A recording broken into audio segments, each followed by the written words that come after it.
At 83, Paul McCartney, rock icon, songwriter, and global legend, finally opened up about a name that had been missing from the countless love stories told about his life, someone who had never been photographed with him on red carpets, never given interviews about their time together, and never appeared in documentaries that dissected his romantic history. Yet she had remained locked in his heart, untouched by the flash of cameras or the whispers of tabloids. Her name was Celia Matthews. And she was the woman Paul McCartney once said felt like a song I never finished writing. Their story began in 1966 in a quiet bookstore in Notting Hill, where Paul, at the peak of Beatlemania, was trying to find a book on ancient poetry, and Celia, a Cambridge-educated literature student turned publisher's assistant, was lost in a corner flipping through a dusty volume of Rainer Maria Rilke. She didn't recognize him at first, which immediately intrigued Paul. Their first conversation wasn't about music, fame, or the Beatles. It was about love and Greek tragedies,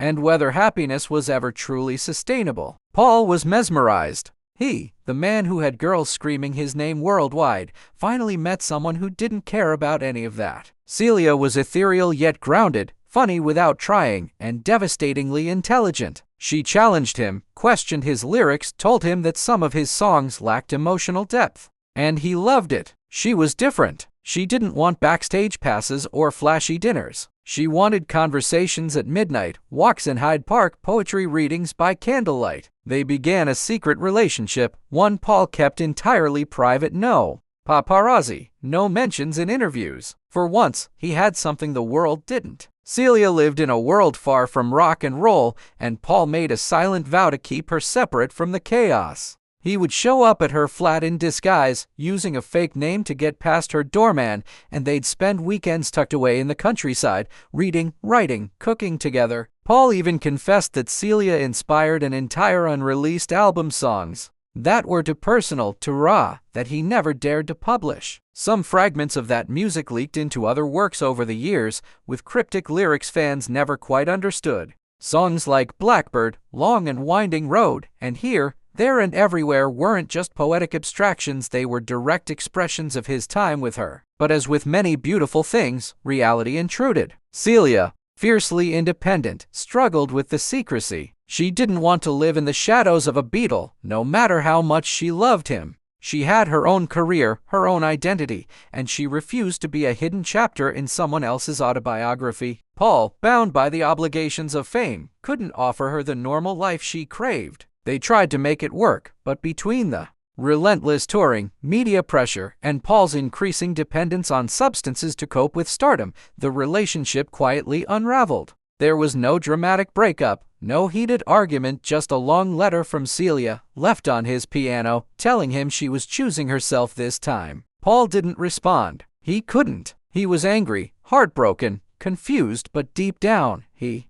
understood, and that silence between them lasted decades. Life went on. He met Linda, who became his emotional anchor, his public partner, and mother of his children. That love was real, deep, and irreplaceable, but it was different. Paul once described Linda as his harbor, safe, warm, and constant. But Celia, she was the storm he never wanted to end. After Linda's death and through the failed marriage with Heather Mills, Paul began revisiting old memories. He stumbled upon one of Celia's old letters tucked in a songwriting journal, her words still echoing with honesty and quiet pain. It reignited something dormant. He tried to find her through old contacts, mutual acquaintances, and even private investigators, but she had seemingly vanished. Then, in 2012, while on a solo trip to the Lake District, Paul wandered into a small bookshop and saw her. Celia, now silver-haired and just as radiant, was sitting behind the counter reading. She looked up and smiled, as if no time had passed.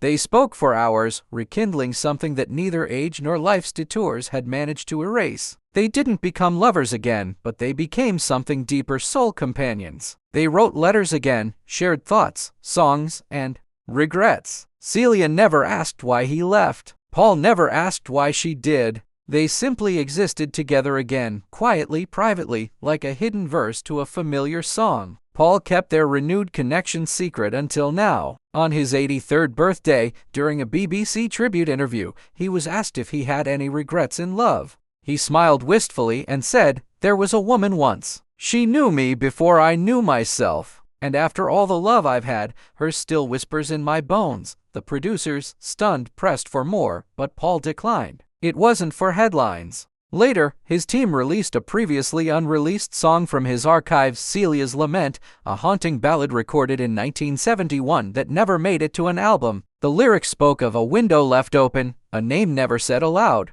and a touch that still lives in my hands, the world speculated. Fans, bloggers, and journalists scoured every inch of Beatles lore, and finally, a researcher unearthed the only known photo of Celia taken at a university event in 1968. With Paul seated beside her, both smiling shyly. It sent the internet into a frenzy. Who was this woman who had left such a permanent mark on the most romantic songwriter of the modern age? But Celia didn't come forward. She didn't want to. Her silence was her power. One of Paul's inner circle members, who remained anonymous, later revealed that the two had exchanged letters every year on their shared birthday month, June. In his final letter to her, written just before his birthday, Paul reportedly said, "You were never the headline, but you were always the story." The confession wasn't about regret, it was about peace. At 83, Paul McCartney no longer needed to be the legend, the Beatle, the pop icon. He was just a man who had loved deeply and lost quietly. And in revealing Celia's name to the world, he wasn't chasing nostalgia, he was honoring the truth. The world had celebrated his public romances, but the love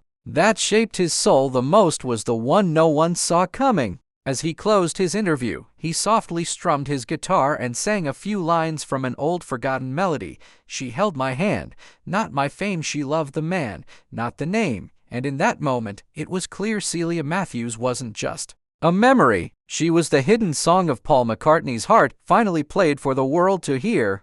Please don't forget to subscribe and hit the bell icon.